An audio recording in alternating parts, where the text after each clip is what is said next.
Ready to boost your SMS marketing game and connect with your audience more effectively? First, head over to Twilio and log into your account.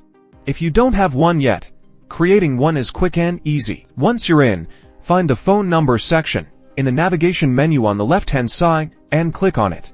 Under Manage Numbers, select Verified Caller IDs. This is crucial to ensure your numbers are legitimate and trusted by Twilio.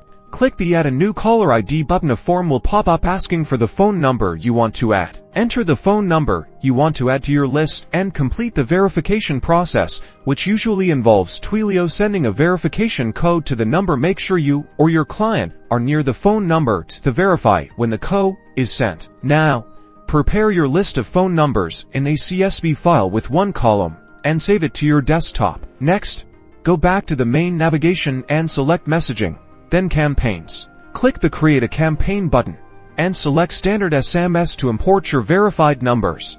Fill out the information in the form and upload your CSV file. After this step, you can write the text message that you want to send. Finally, review your campaign settings, schedule your SMS blast, and watch your engagement soar.